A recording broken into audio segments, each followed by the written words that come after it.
Hello student, welcome back to our channel future academy education. चलिए start करते हैं हम टीवा बीकॉम टीवा बैफ का इंटरनल रिकंस्ट्रक्शन, आज जिसका लेक्चर नंबर 2 है। स्टार्ट करते हैं नए सम। आज पहला सम है इंटरनल रिकंस्ट्रक्शन का। स्टार्ट करते हैं। Question number 3, page number 156, Manan Prakashan की टेक्स्ट बुक है। देखो, messrs Anvil limited has incurred heavy losses since past few years. The company adopted a scheme of reconstruction on the basis of following summarized balance sheet. देखो, company ने internal reconstruction का scheme adopt किया है, ठीक है। आगे क्या दिया गाइस? सीधा एसेट्स में जाओ और कुछ चेक करो, कोई फिक्टिशियस एसेट्स दिया हुआ है क्या एसेट में? नीचे देखो दिया है ना, शेयर इशू एक्सपेंसेस मिला, उसको क्रॉस कर लो। Profit and loss account debit balance, उसको भी क्रॉस कर लो, ठीक है। तो क्रॉस करने का मतलब क्या है? उसको हमें रिटर्न ऑफ करना है, चाहे क्वेश्चन में बोला रहे या ना बोला रहे, कंपलसरी रिटर्न ऑफ करना है। The following scheme of reconstruction was approved by the court. Court ने भी अप्रूवल दे दिया इसका। ध्यान से देखना क्या करने वाले, जर्नल एंट्री पास करने वाले हैं। जर्नल एंट्री में आपका रूल आपको पता होगा क्या होता है। जर्नल एंट्री का rule, debit what comes in, credit what goes out. आ रहा है तो डेबिट, जा रहा है तो, ठीक है। बस इसी रूल पे चलने वाले हम लोग, और कुछ नहीं चलेगा, ठीक है। तुमको debit what comes in, debit credit what goes out भी नहीं आता, तो इसका एक ही फंडा है, आ रहा है तो डेबिट में लिख दो, जा रहा है तो क्रेडिट में लिख दो। एंट्री कैसे मैं पास करने वाला हूँ, ध्यान से देखना, सिंपल सा फंडा। देखो क्या दिया है, 10% preference share are to be reduced by ₹20 per share. 10% का जो प्रेफरेंस शेयर है उसकी वैल्यू रिड्यूस हो रही है, कम हो रही है। रिड्यूस मतलब कम हो रही है, रिड्यूस बाय, बाय मतलब से। पिछले लेक्चर में पढ़ा था हमने, रिड्यूस बाय मतलब से होता है, से मतलब उतने से कम हो रही है। कितने से कम हो रही है? 20 रुपए से। अब ऊपर जाओ, लायबिलिटी में चेक करो, प्रेफरेंस शेयर एक है कितने का? 100 रुपए का। 100 रुपए का प्रेफरेंस शेयर है और उसकी वैल्यू 20 रुपए से कम हो रही है, तो कितनी हो जाएगी? 80। तो 100 रुपए वाला जो है पुराना शेयर है, ओल्ड शेयर है, तो ये वाला शेयर लेंगे और 80 वाला देंगे, और 20 रुपीज का क्या हो जाएगा अपने को? प्रॉफिट। समझा बात यहाँ पे?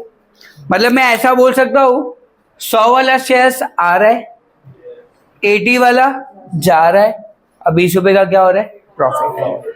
100 वाला आ रहा है तो डेबिट, 80 वाला जा रहा है तो 80 वाला क्रेडिट, अब 20 रुपए का क्या हो रहा है? प्रॉफिट। ये प्रॉफिट होगा तो सीआर क्या होगा?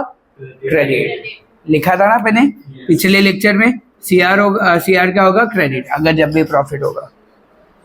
समझा? सीआर का फुल फॉर्म क्या था? Capital reduction. समझा कॉन्सेप्ट? एंट्री एक एक करके पढ़ेंगे। देखो, इसमें पूरा सम पढ़ने की जरूरत नहीं, एक लाइन पढ़ो, एंट्री पास कर दो, ठीक है। स्टार्ट करते हैं। देखो लिख दिया मैंने, journal of messrs Anvil limited, serial number 1 क्या होगा? देखो 100 वाला शेयर्स आ रहा है तो डेबिट होगा, है ना। तो ऊपर देखो 100 वाला शेयर्स का नाम क्या है? 10% है ना, प्रेफरेंस शेयर्स का। तो यहाँ पे आप लिखोगे 10%, मैं शॉर्ट में लिख रहा हूँ लेकिन तुम फुल फॉर्म लिखना है एग्जाम में, preference share capital. Preference share capital, PSC का फुल फॉर्म क्या है? Preference share capital. Account debit, ये डेबिट हो गया 100 वाला शेयर्स। बदले में कितने वाला नया शेयर दे रहे? यहाँ पे आप लिखोगे न्यू 10% प्रेफरेंस शेयर कैपिटल, ठीक है। और मुझे प्रॉफिट भी हो रहा है ना, प्रॉफिट हो रहा है तो सीआर क्या होगा? क्रेडिट, तो सीआर अकाउंट। ये सीआर का फुल फॉर्म कैपिटल रिडक्शन। मैं शॉर्ट में लिख रहा हूँ लेकिन तुमको एग्जाम में फुल फॉर्म लिखना है, नहीं तो मार्क्स कटेंगे। अब ऊपर जाओ, नंबर ऑफ शेयर्स देखो कितना दिया है प्रेफरेंस शेयर का, 4000 प्रेफरेंस शेयर्स। और एक शेयर हमारे पास कितने का आ रहा है? 100 का आ रहा है। मल्टीप्लाई कर देंगे तो 4 लाख हो जाएगा। समझा कॉन्सेप्ट? 4000 शेयर, बदले में हम कितने वाला दे रहे? 80 वाला दे रहे। ये जो नीचे रहता है ना, ये नीचे शेयर्स, वो समझ जाने का हम देने वाले, दे रहे, ऊपर वाला जो होता है वो क्या होता है, हम लेते हैं, बीच वाला जो होता है वो प्रॉफिट होता है, ठीक है। मल्टीप्लाई करेंगे 3,20,000 और 4,000 शेयर्स, बदले में कितने का प्रॉफिट हो रहा है, 20 रुपीज का, 20 का प्रॉफिट। ये कैलकुलेशन दिखाने की जरूरत नहीं है, बट मैं आपको दिखा रहा था ताकि आपको एग्जाम तक पता रहे कि ये आंसर लाया कैसे हमने। नंबर ऑफ शेयर से मल्टीप्लाई कर देने का बस, ठीक है। नरेशन क्या लिखोगे, अब देखो नरेशन बहुत सिंपल है। जब भी कोई लायबिलिटीज कम हो रही है, जब भी किसी ने कुछ पैसा छोड़ा, तब याद रखने का वहां पे आप सेक्रीफाइस लिखोगे। क्या लिखोगे, सेक्रीफाइस। बंदे ने सेक्रीफाइस किया ना, देखो ना, प्रेफरेंस शेयर होल्डर ने 100 की जगह 80 का शेयर ले रहा है, 100 का शेयर दे रहा है, बदले में 80 ले रहा है, तो 20 रुपए छोड़ा ना उसने, छोड़ा तो अपने को क्या हुआ, प्रॉफिट हुआ, मतलब उस बंदे ने सेक्रीफाइस किया। इसलिए हम यहाँ पे क्या लिखेंगे, being sacrifice bye preference share holder, full form लिखना है। पीएसएच मतलब प्रेफरेंस शेयर होल्डर, पीएससी का मतलब प्रेफरेंस शेयर कैपिटल, ठीक है, ध्यान दियो। अब नेक्स्ट क्या दिया आगे, second, equity share to be reduce by ₹5 per share. Again same entry है, खाली इक्विटी शेयर है। इक्विटी शेयर की भी वैल्यू 5 रुपए से कम हो रही है। ऊपर जाओ, देखो 10, एक शेयर कितने का दिया है, 10 रुपए का, 5 रुपए से कम हो रहा है, तो उसका वैल्यू कितने से कम हो गया, 5 रुपए से, 5 रुपए तक कम हो गया। 10 वाला शेयर लेंगे, 5 वाला देंगे, 5 रुपए का क्या हो गया, प्रॉफिट। प्रॉफिट होगा तो सीआर क्या होगा, क्रेडिट। समझा फंडा, क्लियर है। एंट्री पास करेंगे। फिर 10 वाला शेयर आ रहा है तो equity share capital account debit to new equity share, to new equity share capital और टू सीआर अकाउंट। ऊपर जाओ, नंबर ऑफ शेयर्स देखो कितना दिया है इक्विटी शेयर्स में, 1,60,000 और कितने का शेयर आ रहा है, 10 रुपए का, 16 लाख। 1,60,000 इंटू 5, 8 लाख। 5 वाला शेयर दे रहे ना हम लोग, और 1,60,000 5 रुपए का प्रॉफिट हो रहा है, ठीक है। नेक्स्ट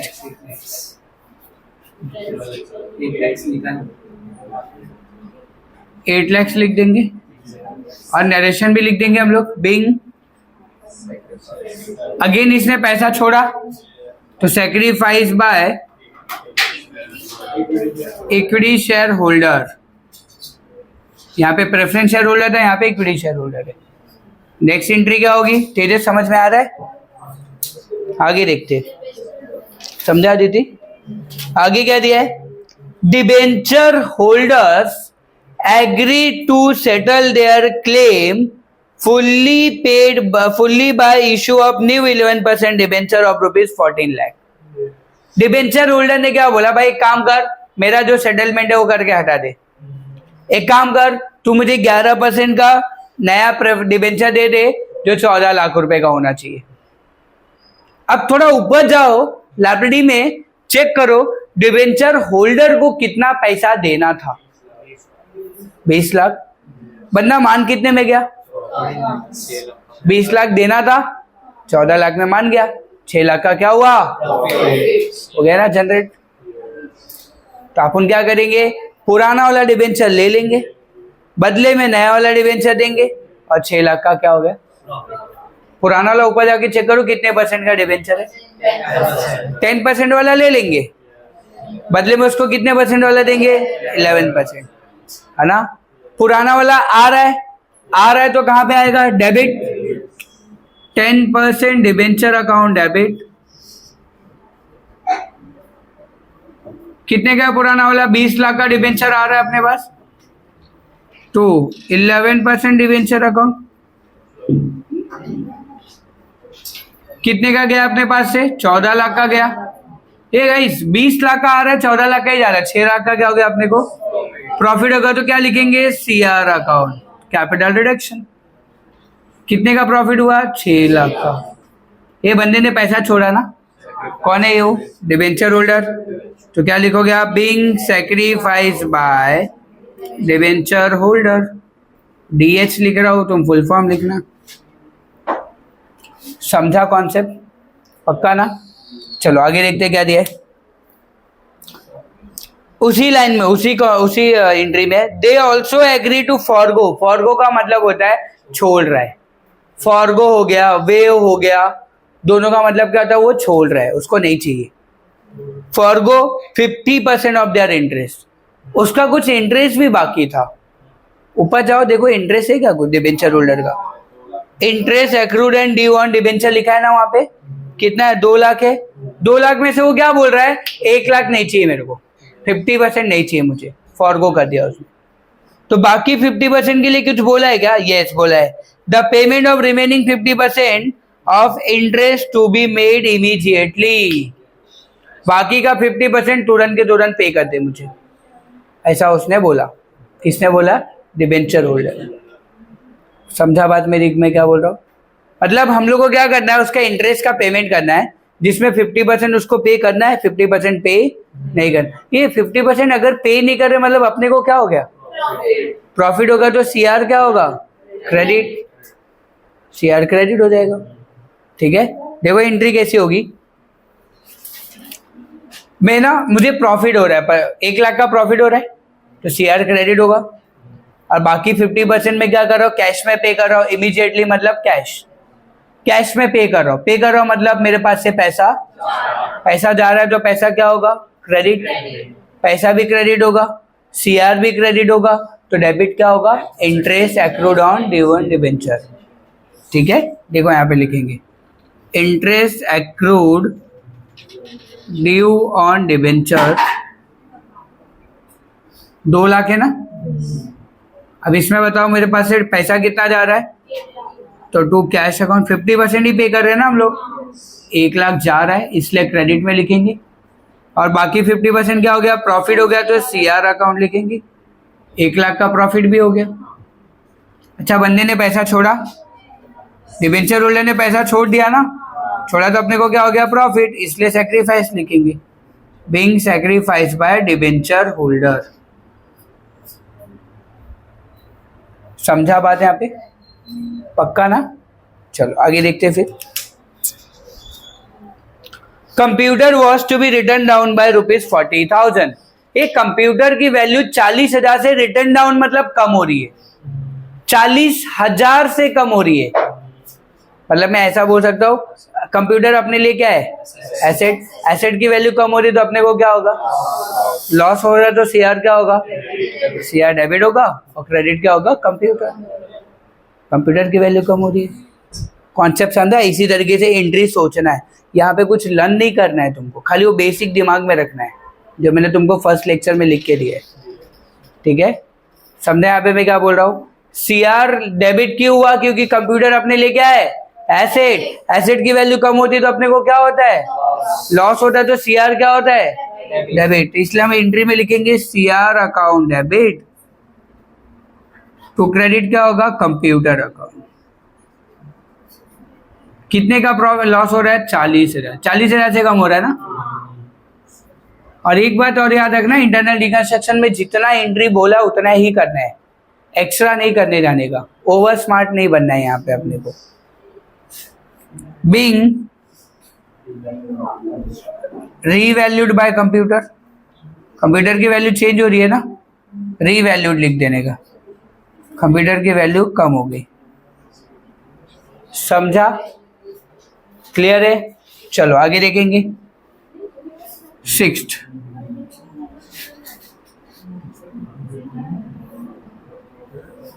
क्या दिया है? Land and building and furniture to be appreciated by 10%।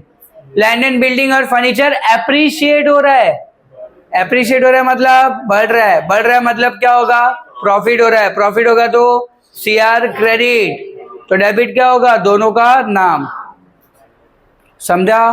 तो यहाँ पे एंट्री क्या होगी? Land and building account debit.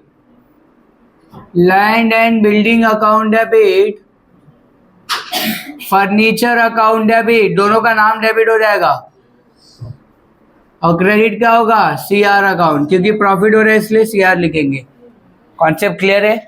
चलो अब बताओ लैंड एंड बिल्डिंग का अमाउंट कितना दिया ऊपर, 12,20,000, उसका 10% निकाल लो, 1,22,000। फर्नीचर का 40,000, 4 लाख है, 4 लाख का 10%। क्यों खाली 10% लिया, क्योंकि 10% से ही बढ़ रहा है ना, तो 10% का ही प्रॉफिट हुआ ना अपने को। प्लस करेंगे 1,62,000। नरेशन क्या लिखोगे, being revalued of assets, 2 asset इसलिए रीवैल्यूड ऑफ एसेट लिखेंगे हम लोग। नरेशन शॉर्ट एंड सिंपल होना चाहिए, राम कहानी नहीं लिखनी वहां पे। Stock to be appreciated by 60,000, ये स्टॉक की वैल्यू बढ़ रही है, कितने से बढ़ रही है, 60,000, तो एंट्री कितने की पास होगी, 60,000, बिकॉज 60,000 से ही बढ़ रही है, बस समझा वहां पे। अच्छा मुझे बताओ स्टॉक अपने लिए क्या है, एसेट की वैल्यू बढ़ रही है तो अपने को क्या होगा, प्रॉफिट होगा, तो सीआर क्या होगा, तो डेबिट क्या होगा, stock account debit to CR account, कितना, 60,000। बिंग रीवैल्यूड ऑफ स्टॉक, समझे यहाँ पे।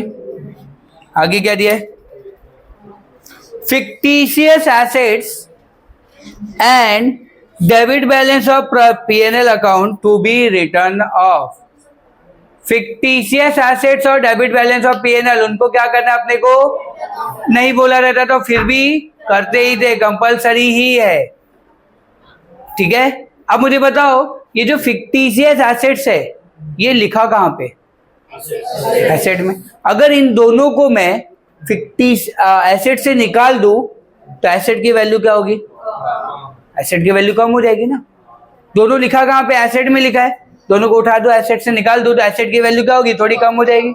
एसेट की वैल्यू कम होती है तो अपने को क्या होता है, लॉस होगा, तो सीआर क्या होगा, सीआर डेबिट कर देंगे, सीआर अकाउंट डेबिट, तो क्रेडिट क्या होगा, दोनों का नाम क्या क्या है, फिक्टिशियस वाले का नाम शेयर इशू एक्सपेंसेस और प्रॉफिट एंड लॉस अकाउंट, कितना शेयर इशू एक्सपेंसेस 40 और इसका 14 लाख, प्लस करेंगे तो 14,40,000।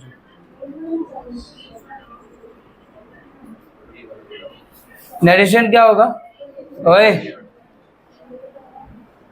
नरेशन क्या होगा, being written off fictitious assets,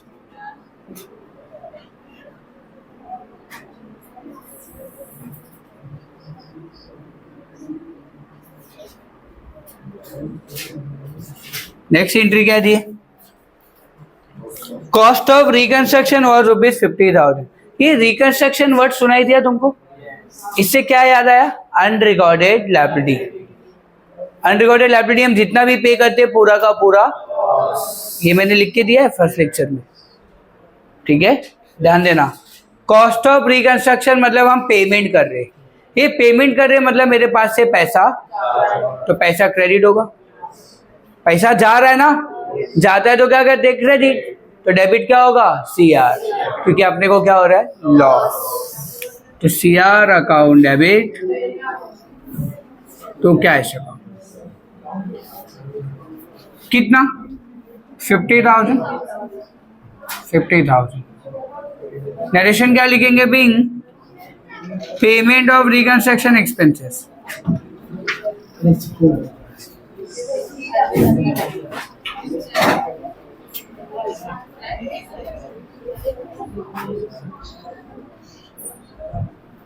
next entry क्या दी है, 75% of the creditors agree to forgo their claims by 10%। ध्यान देना मैं क्या बोल रहा हूं, 75% ऑफ द क्रेडिटर, मतलब क्रेडिटर का जो भी 75% है, उस 75% का 10% क्रेडिटर छोड़ रहा है। नहीं समझेगा, वर्किंग नोट पे देखते, देखो मैं यहाँ पे वर्किंग नोट करता हूँ। क्रेडिटर दिया कितना है क्वेश्चन में बताओ? 8 लाख। 8 लाख का 75% 6 लाख हो जाएगा। इस 6 लाख का 10% 60,000।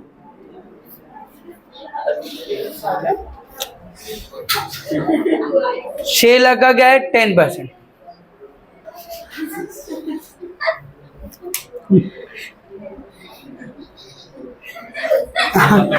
8 लाख का 75% निकाला हमने, कितना आया? 6 लाख। उस 6 लाख का 10% क्रेडिटर वेव कर रहा है, फॉरगो कर रहा है। देखो लिखा है ना वहां पे 75% of the creditor, 75% of the creditor forgo there claim bye 10%। मतलब 6 लाख का 10% 60,000 छोड़ रहा है।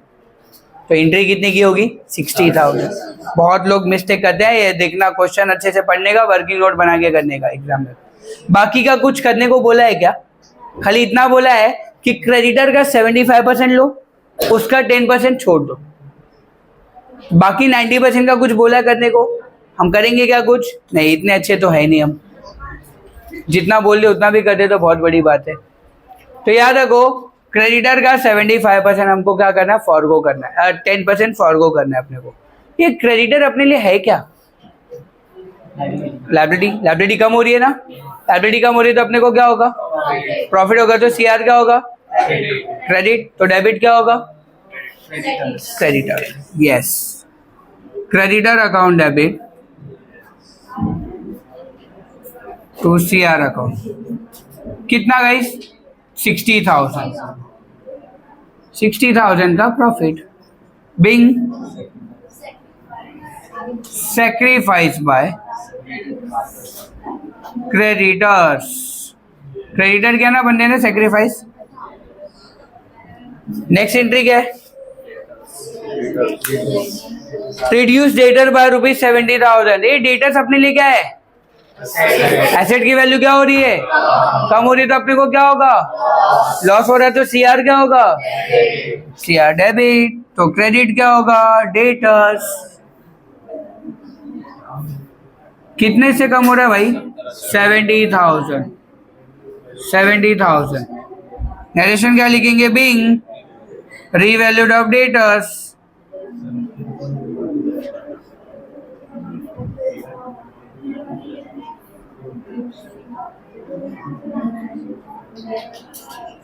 हो गया सम कंप्लीट। सम इतना ही था।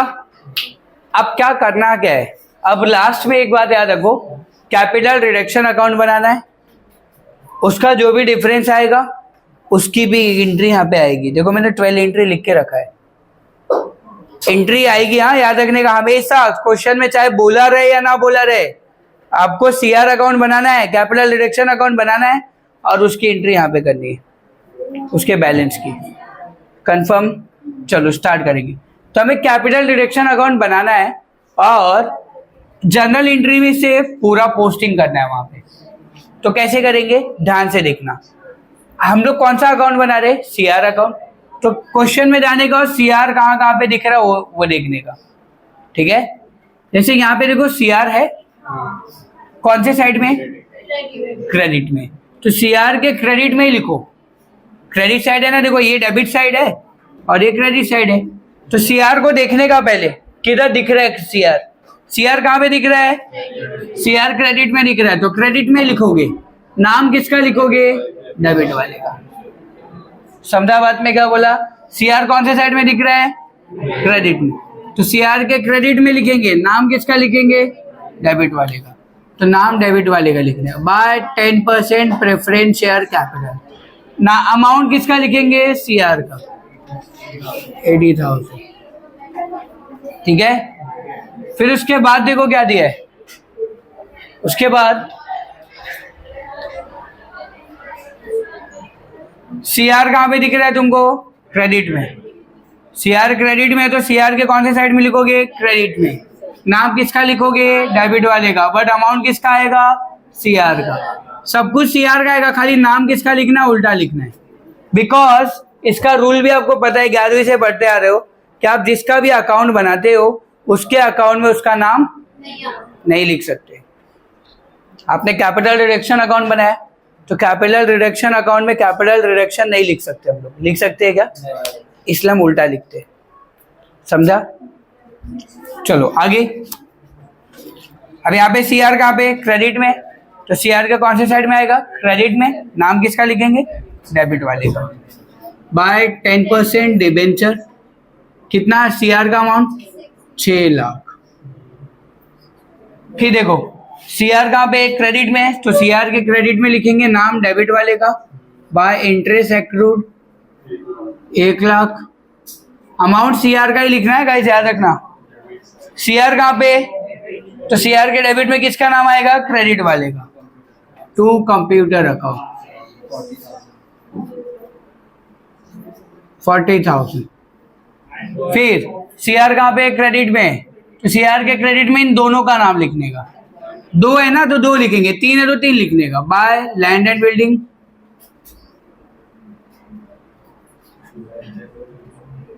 कितना है? 1,22,000। Bye furniture 40,000। दोनों को मिला के इतना ही होगा ना, इसलिए अलग अलग। फिर सीआर कहाँ पे? क्रेडिट में। तो सीआर के क्रेडिट में किसका नाम लिखेंगे? स्टॉक। By stock 60,000। फिर उसके बाद क्या दिया है? सीआर डेबिट में। तो सीआर के डेबिट में लिखेंगे दोनों का क्रेडिट वाले का नाम। 2 share issue expenses amount 40,000। 2 P&L account 14 lakhs। फिर सीआर को डेबिट में। तो सीआर के डेबिट में किसका नाम लिखेंगे? कैश का। तो कैश अकाउंट 50,000। ये समझ में आ रहा है ना गाइस? Entry posting. अभी देखो सीआर कहाँ पे दिख रहा है? ये हो गया ना। अब यहाँ पे सीआर है क्या? हाँ है। कौन से साइड में? क्रेडिट में। तो सीआर के कौन से साइड में लिखेंगे? क्रेडिट साइड में। नाम किसका लिखेंगे? डेबिट वाले का। बाय क्रेडिटर्स कितना है? 60,000। फिर देखो यहाँ पे सीआर है क्या? यस है। सीआर कहाँ पे? डेबिट में। तो सीआर के डेबिट में लिखेंगे नाम किसका लिखेंगे? डेटर्स। 2 डेटर्स 70,000। डन हो गया, कंप्लीट। अब इसको टैली करें। यहाँ का 18,62,000 और यहाँ का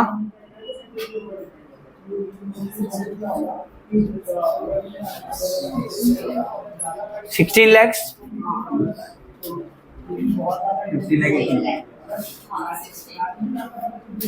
16 lakhs। अब दोनों में से बिगर अमाउंट कौन सा है? 18,62,000। तो दोनों साइड लिख देंगे। जो बड़ा अमाउंट है दोनों साइड लिख देंगे। अब बड़े में से छोटे को माइनस करेंगे, जो बचेगा छोटे वाले के यहाँ पे। डिफरेंस डेबिट में आ रहा है, इसको आप लिखोगे टू कैपिटल रिजर्व। क्या लिखोगे आप? Capital reserve. क्रेडिट में आया फिर भी यही लिखना है, कैपिटल रिजर्व ही लिखना है। समझा बात यहाँ पे? अब इसकी एंट्री करनी है हम लोग को। ये है कहाँ पे? कैपिटल रिजर्व किधर आया? ध्यान से सुना, कैपिटल रिजर्व किधर आया? तो एंट्री में कहाँ पे जाएगा? क्रेडिट। उल्टा हो जाएगा। अगर डेबिट में है तो एंट्री में क्या हो जाएगा? क्रेडिट। और अगर क्रेडिट में है तो एंट्री में क्या होगा? डेबिट। समझा यहाँ पे? तो यहाँ पे आप डेबिट, तो वहां पे डेबिट में, तो यहाँ पे क्या होगा? कैपिटल रिजर्व क्रेडिट होगा। तो डेबिट क्या होगा? CR. CR account debit to capital reserve account.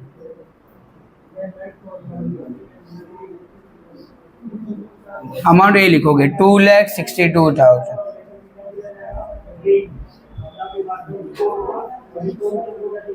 ठीक है, वापस देख लो। कैपिटल रिजर्व अगर डेबिट में है तो एंट्री में क्या हो जाएगा? क्रेडिट। और अगर क्रेडिट में तो क्या हो जाएगा? डेबिट। अच्छा, इसका नरेशन क्या लिखोगे? नरेशन सब में सेम ही रहेगा। Being capital reduction transfer to capital reserve. Short में लिख रहे हो तुम लोग, फुल फॉर्म लिख लेना चाहिए। Capital deduction transfer to capital reserve, ठीक है। अब हो गया सम कंप्लीट, समझा? देख लो एक बार।